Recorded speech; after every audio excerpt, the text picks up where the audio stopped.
It was at the League of Nations that a struggle for the soul of anti-trafficking transpired. A very different struggle than the one that you might imagine as we are here at the Wilberforce Institute, Wilberforce House. Not one in regard to the wholesale crime against humanity, which was the European trade in peoples of Africa, of the African continent, but in fact in regard to prostitution. The history tonight is not one of the likes of Wilberforce or Clarkston, but rather we will witness in the early evolution of anti-trafficking a wholesale deception in those that led the campaign. In developing my archive of pertinent material, I came to realize that I lacked the tools to properly engage with a litany deception that is throughout what I'm studying, which I will speak through today in alphabetical order of abduction, bad faith, collusion, duplicity, exaggeration, falsification, which has played a fundamental part in shaping the early evolution of anti-trafficking. As a result, I turned to the works of the French philosopher Paul Ricard and the German philosopher Hans-Georg Gadamer to assist me and provide me the language and the framing to interpret this deception. That is, I've turned to hermeneutics. During my Leverhulme lectures, I've delivered 4 over the last 2 years, and more so during the podcasts. I've recorded some podcasts and also point you to those at the end of my discussion. I talk about philosophical hermeneutics. And while I don't have time to engage with it this evening, let me just say this, that hermeneutics itself is the science or the art of interpretation. How do you interpret? That's hermeneutics. But through Gadamer's work, he develops a far-reaching consideration of understanding of the human experience, how we come to understand, how we come to know, ultimately how we come to interpret things. I'm also engaged in an overt means of seeking to understand how we interpret in what I'll call the interpretive sciences, in, let's say, the arts and the humanities, in the research activity, which is really threefold. A testimonial archive, you build up material, you seek to understand it, and then you represent it in written form or orally, as I will today. I will seek to represent what I have come to learn. As a starting point, we should recognize that truth and trustworthiness is fundamental to language. Without either, language itself probably would not have emerged. Further, it appears that humans are hardwired to, in the first instance, to believe. And only then do critical faculties come to the fore, which requires a necessitation to calibrate and to recalibrate to take on what is considered as knowledge. I've turned to the literature of truth and trustworthiness, which coalesces around child psychology in trying to understand why people lie and deceive, but also, maybe more importantly, how others come to recognize that deceit. And so I engage in the first instance in what is called epistemic vigilance. Straightforward, in the first instance, we call on our own storehouse of knowledge, what we know, what we've learned, as a way to try to identify and to recognize what we're willing to take in as being trustworthy or truthful. Second, we evaluate the reliability of the source that gives that information. And third, we turn to a dialectical assessment with others of seeking to understand and accept both the testimony and its source. Ordinarily, such vigilance provides us the ability to reject testimony and its source. However, my study does not allow me with that luxury. Because fundamental to it is imposture, is deception. And so I must engage with this in a way to represent it in a coherent manner, recognizing that in a number of instances, and I'll raise 4 this evening, there are crises of testimony. And here I'm speaking of testimony not in a legal sense of giving evidence at trial, but in a historical or historiography, thank you very much, manner of a written or oral artifact of information, and then to engage with that in seeking to deal with this crisis of testimony, which is really about trustworthiness. Does the information I'm seeking to mobilize meet a threshold of validity? Can it survive the rigor of scrutiny? And can it be defended when challenged? Each of these crises are between voluntary testimony that people give and what may be termed testimony in spite of itself. Between what the author says publicly versus, in the case at hand, interactions compelled by law or revealed in internal deliberations, which are different than the public announcement, the public pronouncement. Here then, in the words of Paul Ricard, the testimony has to prove itself by an external validation in the sense of, I was there, I saw it, but if you don't believe me, ask somebody else. The crisis of testimonies then mandated the development. And so on the one hand, I can say that there is deception all the way through. But it's at these crises that it's most important because they're at inflection points, at points where the area of anti-trafficking changes course. And so the deception is fundamental in anti-trafficking going this way versus that way.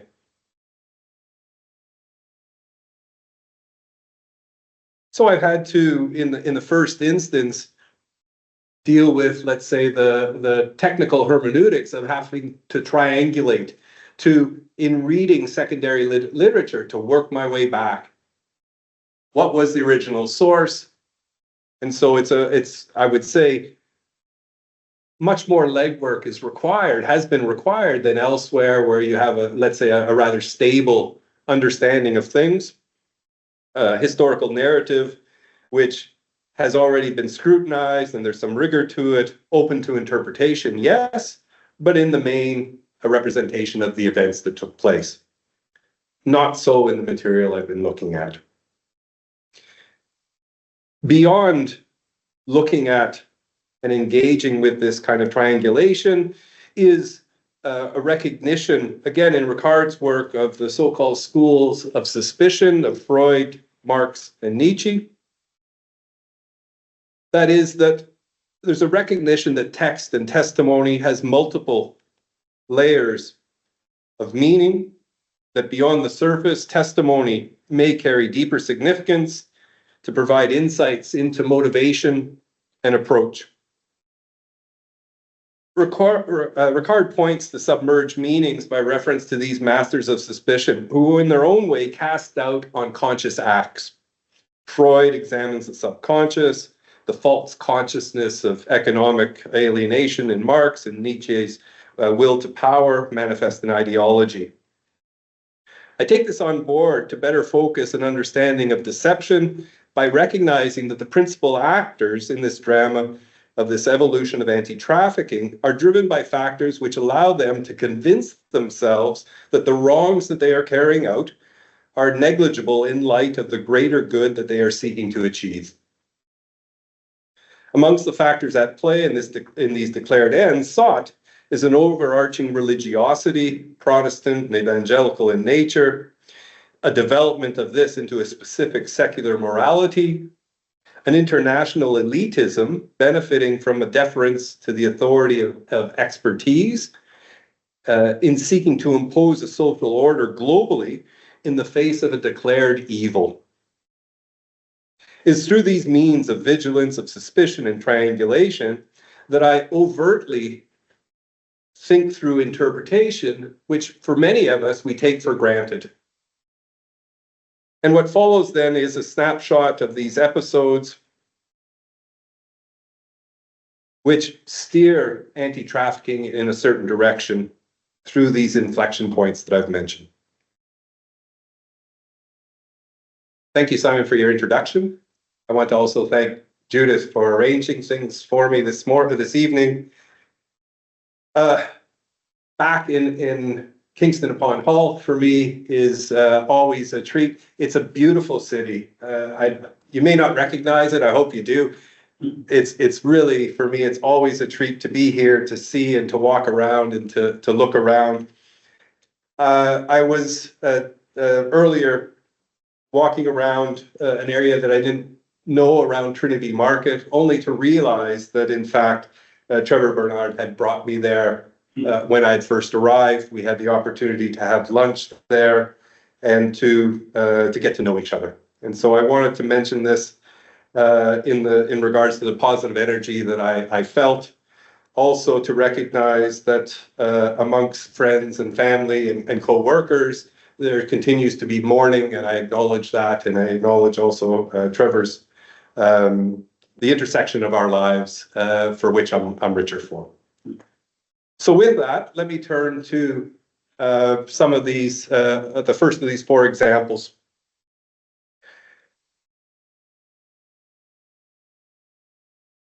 The first inflection point in this evolution of anti-trafficking is somehow it's been described to me when it comes to impact for the ref. Before there was nothing, now there's something.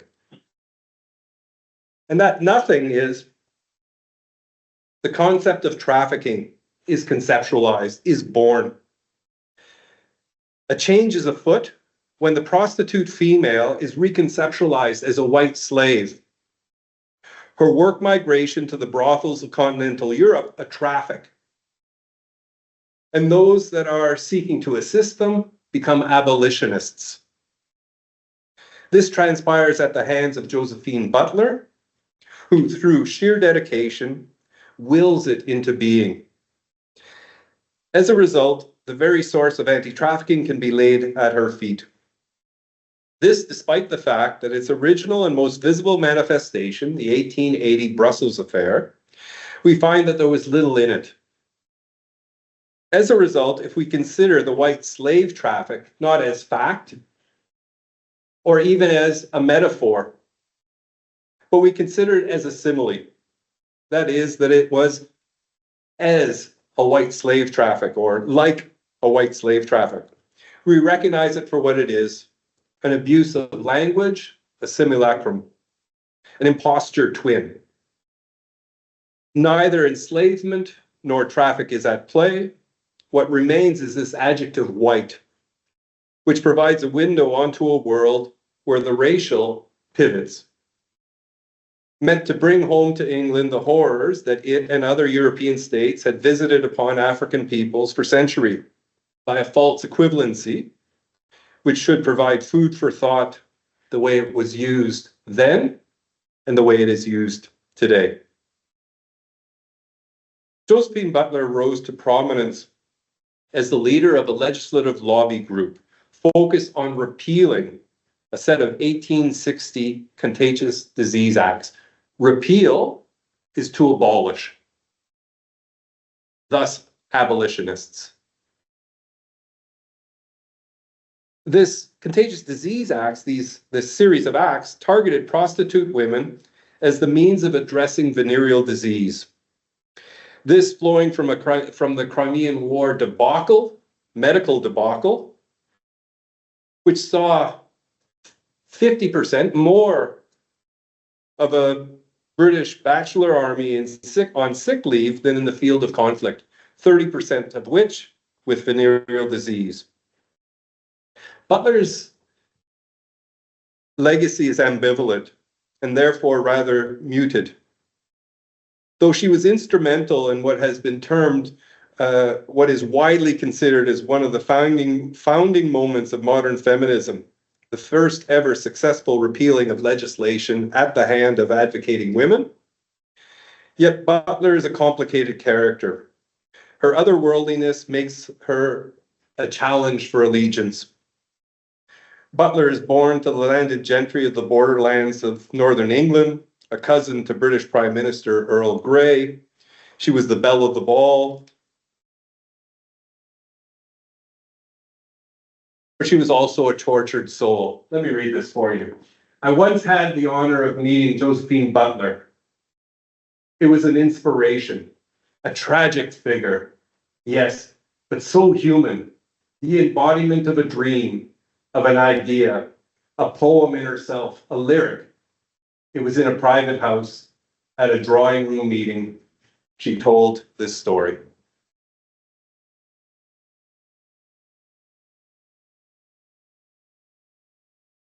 Josephine Butler was strengthened. The strength that she had that made her the personification of this Victorian campaign meant to protect fallen women and girls was as a result of a direct communication with God. Her religiosity was her defining characteristic. Yet her resolve is to be measured against her frail constitution, prone to anxiety and depression, and notably fired by opioids. Butler's legacy, it may be said, is tainted by her part in the 1880 Brussels affair that I've mentioned and the 1885 maiden tribute scandal, which also will be considered. I'll only touch on the Brussels affair lightly to mention the first of these crises of testimony. For Butler, there was a trade in the thousands of dead and murdered 12 and 15-year-old innocent girls. Whereas a UK Parliamentary Select Committee recognized that in the main, that what was at play was not children, nor coerced women, which would be the definition of trafficking today. So no children or coerced women, but where it related to English females, at least in Brussels, this as a result of a corrupt vice squad, which had allowed for 3 years the fraudulent inscription of, on average, 3 under 21-year-old English girls per year into brothels, of an overall total of less than 34 to be exact, 34 UK nationals. All but in one case had migrated knowing that they were going to be involved in sex work. Butler's claims of systematic murder, which are manifest here,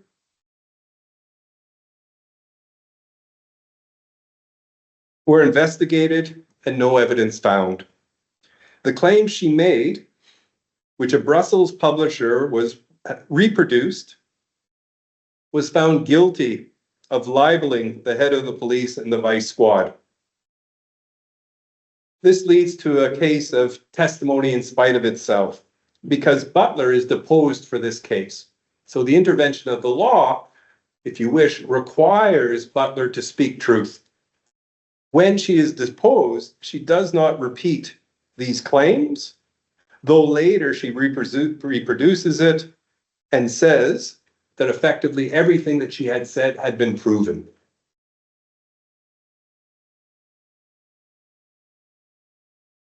That's pretty a damning indictment of Butler, but that's not where I'm heading. Because for me, my way of thinking, Butler is a pioneering proto-feminist. She personifies something much larger, and it's fundamental to my study and my growing understanding. That is that she sought to address the social double standard that made it acceptable for men to commodify sexuality.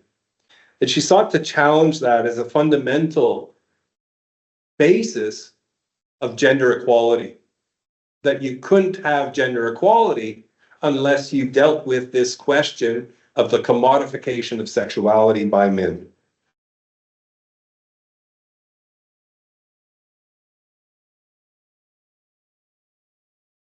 Turning to my second example, the anti-regulation lobby, the abolitionists, had become a factor in British politics, and as a result, they could not be discounted. Hence, this parliamentary inquiry, which had looked into the 1880 Brussels affair. The outcome was a criminal law bill meant to address the age of majority, criminalize the recruitment of international agents recruiting prostitute women for overseas work, and to clamp down on sexual solicitation in public in the UK. Having seen this bill fail in law 3 times,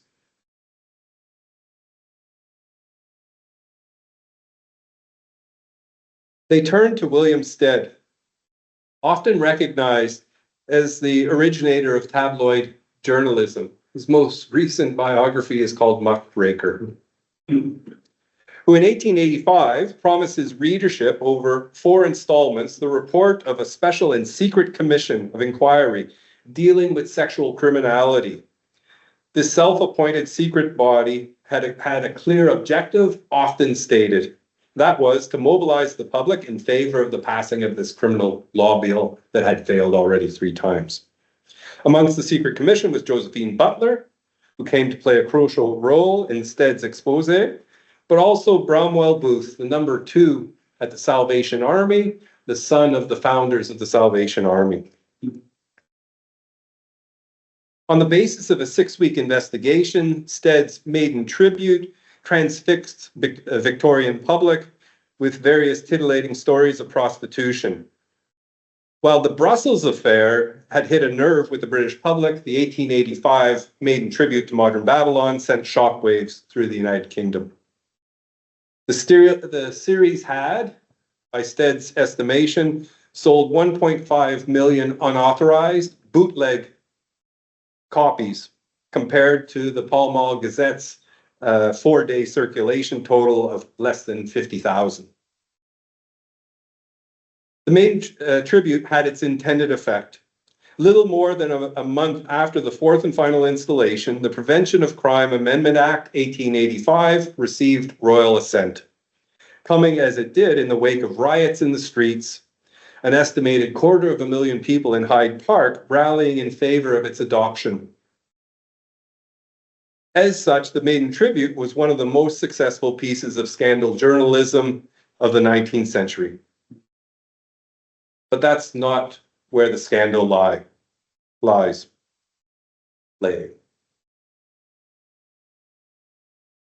What would come to be recognized as being pivotal to Stead's maiden tribute to modern Babylon and to his career is a section of the first installment that highlights, it's entitled, "A Child of 13 Bought for £5." In regard to this story, William Stead writes, "I can personally vouch for the absolute accuracy of every fact in the narrative." The story was about about Eliza, Little Lily, sold to a former brothel keeper by a drunken mother for £5, 3 paid down, and the remaining 2 paid after her virginity had professionally been certified.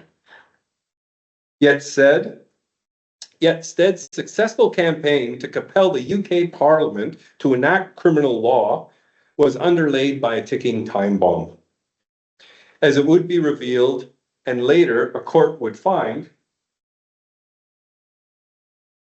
that Stead was guilty of kidnapping and held responsible for indecently assaulting a 12-year-old Eliza Armstrong.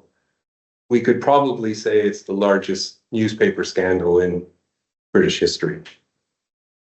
While Booth of the Salvation Army would be acquitted, Rebecca Jarrett, who was in Joseph Butler's employment, was sentenced to hard labor for having actually carried out the kidnapping. Rebecca Jarrett was a former brothel keeper, procuress, who had, less than a year earlier, left that life to join the Salvation Army. Later making her way to the home that was run by Butler and assisting her in her missionary rescue work. The trial judge noted that Butler instead had placed Jarrett under extreme pressure, promising her salvation if she would only do their bidding. As the means of atonement, Stead had insisted that Jarrett procure a child for him as if he had been on the market for a maiden. However, Stead's grand plan ran into a fundamental problem. It was not possible to buy such a child. As the publication loomed, Stead put added pressure on Jarrett, who under false pretenses of hiring a maid from a friend, a neighbor of a friend, she took the girl child Armstrong away. With Stead present and orchestrating in the background, the child was indecently assaulted, not once, but twice, to confirm her virginity, before being packed off to France and denied the return for more than a month after her parents had requested. At trial, a further crisis of testimony was revealed. Stead's obituary would say that his memory was like no other, an incredible memory. He could remember things that were told to him a month before, and word for word, he could reproduce them. But at trial, in dozens of instances, Stead's memory is shown to fail. That in instances he cannot remember, other instances he's confused, and he's unsure of himself. And I think there is a link between the obituary, which I'm sure Stead wrote himself, and this case, that it became clear at trial that the only source he had for this story was Jarrett, who had told him a month before he had actually written it down.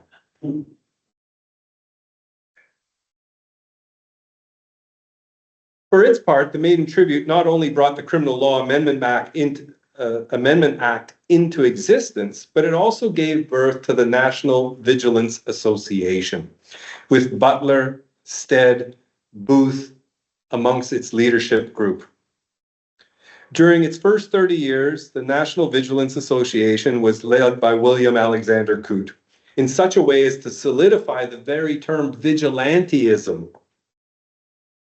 He was at the vanguard of creating this image of what we understand today of Victorian England as being prudish, as being not willing to discuss sexuality. With the bill coming into law, the National Vigilance Association gave itself, in Coote's words, the task of supplying the eyes, the ears, the feet, and the hands of the Criminal Law Amendment Act. This, he noted, naturally brought the association into immediate conflict with the authorities. Coote gives pride of place in his memoirs of the association to instances of illegal assault, of false arrest, of harassment, as well as successful prosecution for indecency of the publications of the English language works of Zola. He physically burns a number of Eastern classics that had been translated by the Orientalist Richard Burton, including the 1001 Arab Nights and the Kama Sutra. But most important to our purposes was the action that Coote undertook in regard to what became the International Anti-Trafficking Framework. In this regard, Coote recounts the international regime dealing with the white slave traffic had its origins in a vision. Coote, who I would say is a cheap knockoff of Josephine Butler, himself a simulacrum, invokes Moses in saying that he fully is persuaded that the Lord still speaks to men and women. This being apt, as like the Ten Commandments, Coote's vision statement is the vision statement of anti-trafficking. It is a God-given roadmap. However, here again, we see that deception is afoot. The vision can be shown to be an after-the-fact fabrication.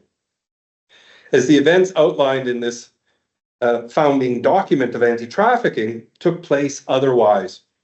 Despite Coote having sought to achieve things differently than the way they are outlined here, not there, here, that you have this forming a national committee, get the public on side, create an international congress in London, and then hold an official conference. Who tried to do things differently, but ultimately the British Foreign Office would rebuff him and put him back on the road of righteousness in the way that's set out here.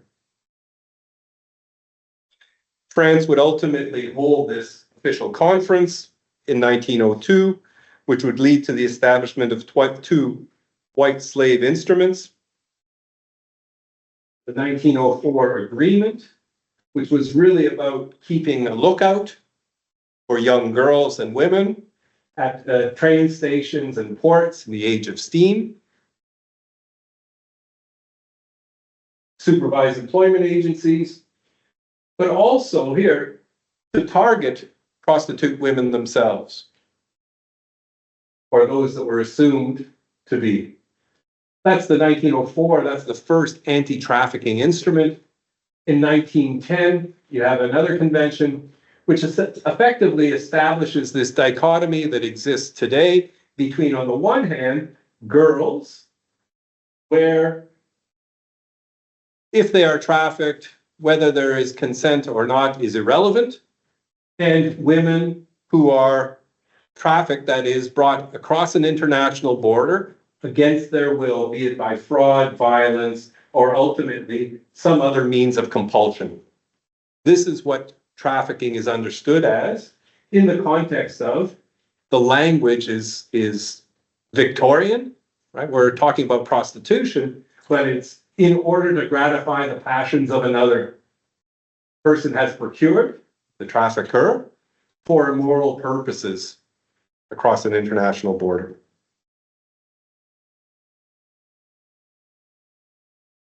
The establishment of this framework on the basis of these two instruments was successful. During the first 2 decades of the 20th century, up until the end of the First World War, such that insiders were openly questioning whether there still existed a white slave traffic. Let us turn then to the League of Nations to recognize in the first instance that the League had a mandate, had created a mandate under the covenant, under its founding document. It entrusted to itself the general supervision over the execution of agreements with regard to what was now going to be called the traffic in women and children. Here we find this third inflection point where continuity gives way to change. In the context that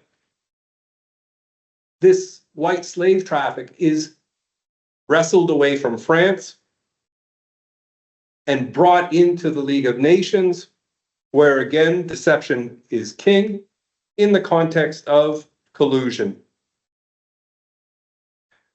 I'll leave aside much of my considerations here that are more technical in international law and procedure around the League, but to acknowledge that without knowing it, without 24 countries that had developed recommendations, behind the scenes, a plan had been hatched, and with it, a crisis of testimony between what was publicly said versus what's revealed in a folder marked confidential within the archives of the League of Nations, is a roadmap by which the League of Nations would seize this white slave traffic framework from France and bring it into the apparatus of the League by way of a 1921 convention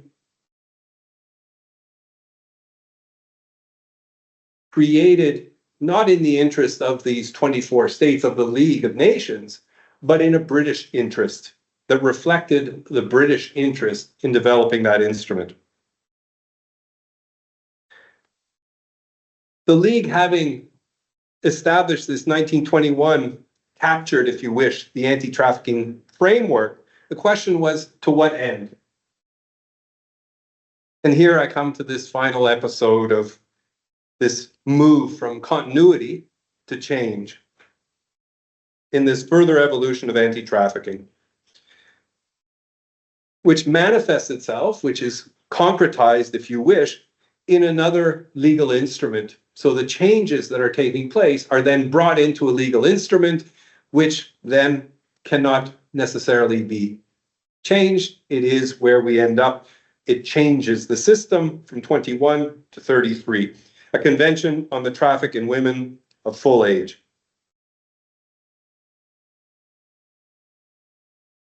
Where are we headed? We're headed towards this abolition of state regulation, getting states out of the sex business, out of the business of vice, but in a manner which is antithetical to its origins. It goes against the very source of the energy which I believe has driven anti-trafficking for the last 150 years. And that is where we find this, despite its shaky foundations, where we find this struggle for the soul of anti-trafficking. It's this energy which Butler recognized and unleashed.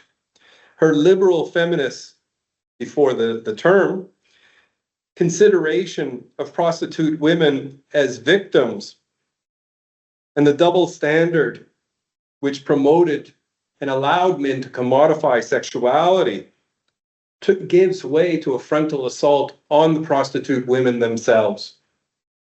So it's no longer about women who are being coerced, but all prostitution is evil, and the target then becomes the women rather than the traffickers.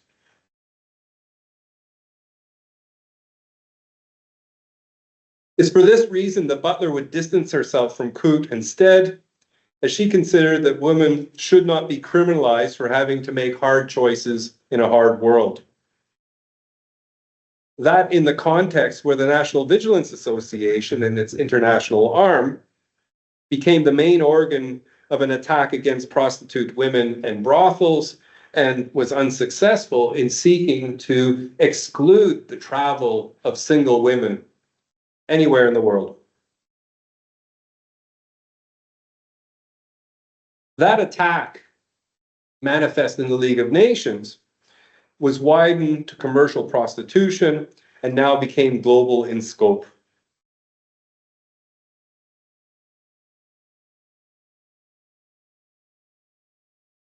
You seen that slide?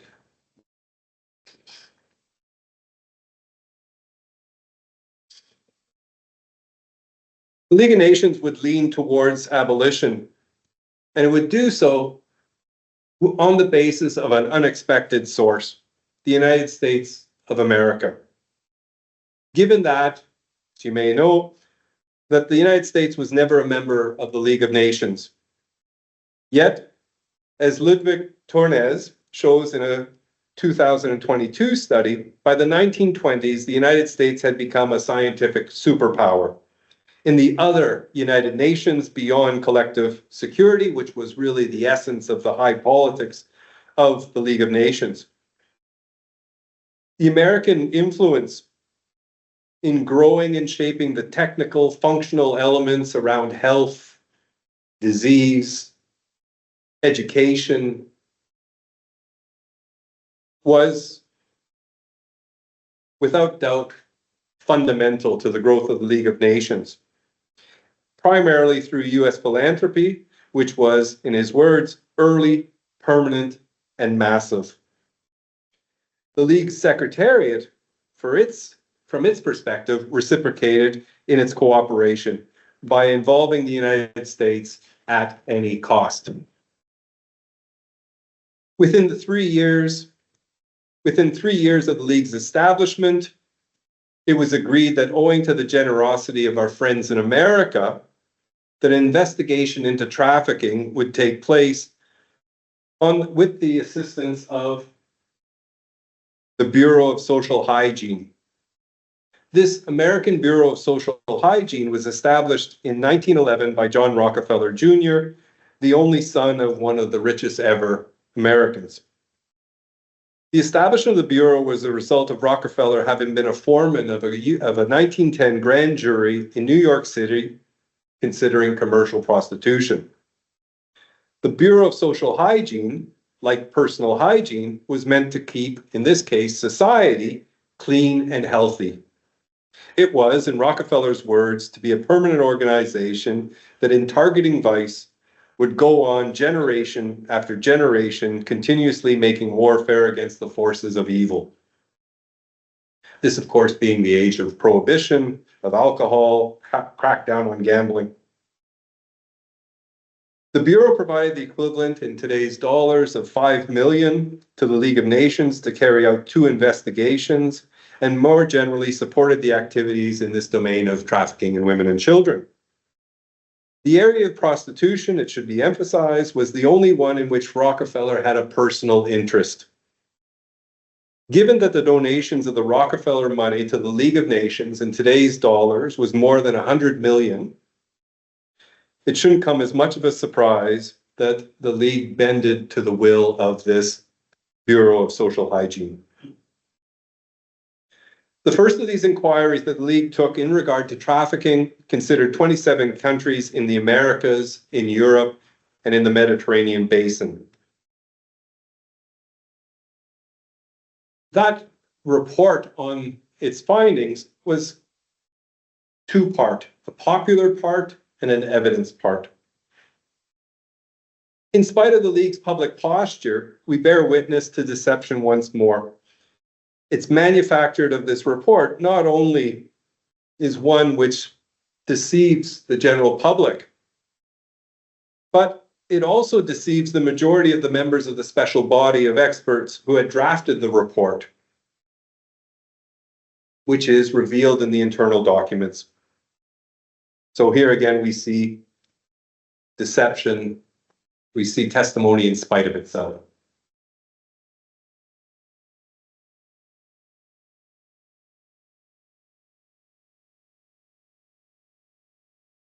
It's rather important to note that the preventative function of the white slave traffic raised doubts to whether it really existed. In the preliminary investigation undertaken in 1924, it appeared that there was no longer traffic in young women, but older women. And if it does exist, it's under a different form than previously and of a lesser measure. These preliminary findings bolstered those within this special body of experts, led by its chairman, the American Snow, to go beyond the established definition as it relates to girls and compelled women, and to push for and to recognize that there existed a traffic in women without theft or violence. This is also trafficking, it was said. And yet, when the scope of the study is extended to those involved in this international prostitution, so not compelled women or girls, but prostitute women, between the Americas, Europe, the Near East, and Africa, the numbers, though we can challenge these to some extent, totals less than 1,000 women, newly defined trafficking victims. If we undertake a thought exercise and we say that for every woman who's moved, there were 3 people involved in the trafficking process. I'm simply randomly taking this number, but if we think about who might be involved as trafficker of these less than 1,000 prostitute women, then these 3,000, a little over 3,000 people, traffickers, could have comfortably been birthed within an Olympic-size ocean liner, such as the Titanic. If called to abandon ship, those involved in the white slave traffic, that is, those involved in trafficking girls under the age of 21, would have fit in a handful of lifeboats with enough room for, dare I say, William Stead. Because in fact, William Stead dies on the Titanic during, of course, its maiden voyage. By 1927, the special body no longer held any pretenses to what it was doing. It was declared openly and never challenged within the special body that nobody is better suited than us to advance the repression of prostitution. The objective of the American Bureau of Social Hygiene to equate prostitution with trafficking had been successful. However, in promoting Rockefeller's agenda, the Americans alienated the special body, other members of the special body, who were, in general terms, very malleable to misleading the public.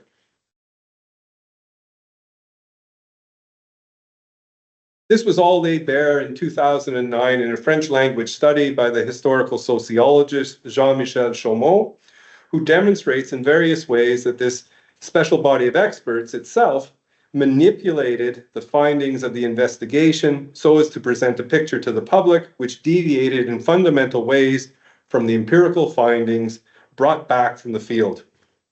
Having gone through the same material, I can attest to his findings. Interpretation I would have issues with, but in general terms, accurate in a reading of the material. The report of the special body generalizes isolated incidents into worldwide phenomena. It downplays issues of socioeconomics and poverty and removes mention of police and governmental corruption. While the report reflects these findings with the acquiescence of the special body of experts, it later becomes clear as the other members came to recognize that they themselves had been misled by the Americans. As I said, the 1927 report was published in two parts. Already having published popular part, it was only then that it was decided that the special body would consider in a systematic manner the second part of the report, the evidence part of the report. There, a number of misrepresentations were revealed. Aside, for instance, from actual cases of trafficking networks and of child prostitution that were suppressed by the Americans, that were never brought to the attention of this special body. A handful of the 10 experts started to distance themselves from the findings. They started to speak about your report rather than our report. Another finding himself, and this is somewhat awkward in translation, under the influence of a profound indignation, accusing the chair of bad faith. This caused what came close to the implosion of the special body. A diplomatic incident was averted. A third member made her reservations to the substance of the report known directly to the Secretary General of the League of Nations.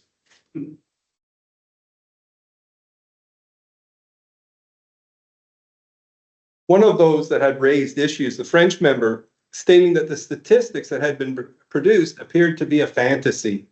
He took issue, for instance, with a finding of a large number of French and Polish women in a South American town. Going back to the original investigation, what was this large number? 10 French women and 8 Polish women. For Pauline Luizzi from Uruguay, the draft report was an absolute inaccuracy.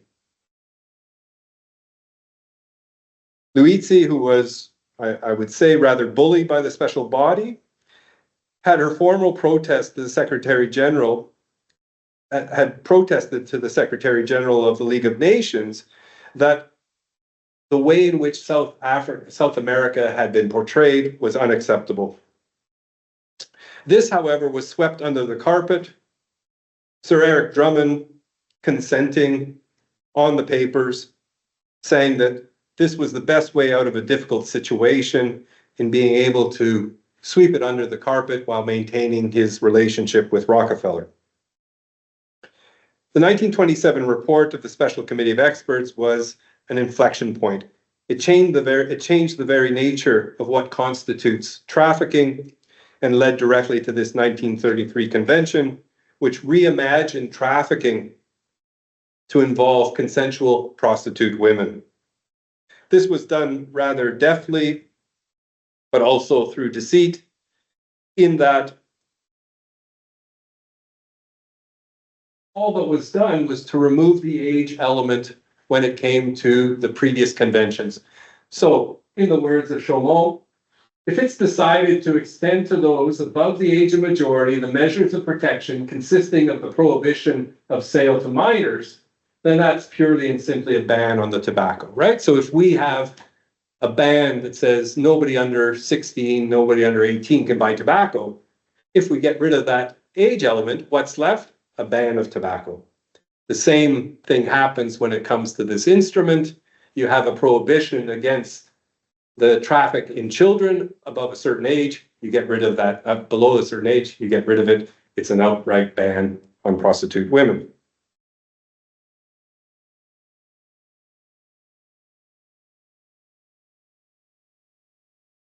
The move by the special body of experts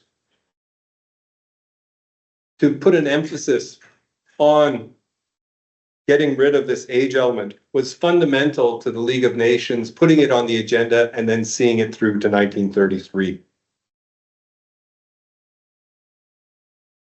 Here then is this journey of evolution of the early anti-trafficking framework, whereas deception is fundamental to its development and ultimately creates this struggle which redefines trafficking in regard to women making difficult choices in a different world. Josephine Butler considered that only a wholesale change in society and its attitude towards a sexual double standard, which made it acceptable for men to commodify sexuality, needed to be addressed so that women could find their proper place in society. Her liberal feminist instincts meant that she believed in the autonomy of women, their body, and their choice.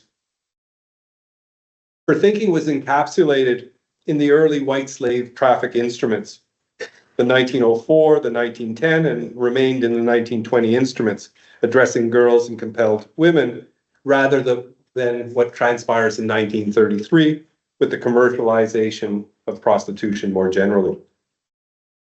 Butler's legacy is tarnished by her association with the Brussels Affair and the maiden tribute to modern Babylon scandal, as she went to great lengths, including misrepresentation, to promote the cause of women and girls who had been abandoned to their fate, dying of a venereal disease that had no cure, to serve the lust of men. As a source of the international framework of human trafficking, Butler includes within the DNA the seeds of dissimulation between verifiable facts and a propagandist perception. This has been demonstrated by turning to legal proceedings, both for deposition and to Stead's evidence at trial, and also the archival records within the League of Nations, which show a different perception that was articulated publicly. That ultimately what we see in anti-trafficking was that the framework was manipulated. What I've sought to show in this early evolution is that it's littered with deception, abduction, bad faith, collusion, duplicity, exaggeration, falsification. These transpire not tangential to the evolution of the anti-trafficking framework, they are at its very heart, at inflection points which change the course through deception. Confronted with this minefield of deception which created these crises in testimony of trustworthiness, I sought to address these head on and seek to retrieve from the past a representation that can survive contemporary rigor of scrutiny. Time and again, the testimony looked on the surface to be plain sailing, yet in asking to prove itself, the source material emerged, which in spite of itself, tells an altogether different story. Yet, I believe it's not enough to reveal this imposture by reference to repetition of factual truths, but rather, what needs to be emphasized is the potency of an original ideal that's capable of displacing this simulacrum, to displace this counterfeit double. Having walked this minefield of deception through its evolution, next year we see the 25th anniversary of the Palermo Protocol. It seems to me that this commemoration is an opportune moment to open a conversation about the current framework, its legacy, and what has been erased, what has been forgotten. Josephine Butler in the book that she wrote specifically about her international campaign entitled A Voice of One Crying in the Wilderness. That is, what has been lost is this energy, which was the struggle of the League of Nations. This energy, which I believe has sustained anti-trafficking despite this weak foundation that it was built on. An energy which has been lost. And that is this commodification of sexuality. That can we as a society live in a world where it's acceptable for men to buy sexuality? I think it's an open question. I don't know the answers, but I want to ask the question. And it seems to me that that's what's retrievable from an evolution which is challenging to hear, as I see in front of me. It's one that's, it seems to me, a more accurate representation of the past of anything that you may have heard up until now. So with that, I want to thank you for your attention, for your good graces, for having heard me out tonight. I want to thank the Wilberforce Institute for inviting me to this lecture. I'm sorry it's been a bit tough going, but with it, I hope it starts a discussion. Thank you very much for your attention.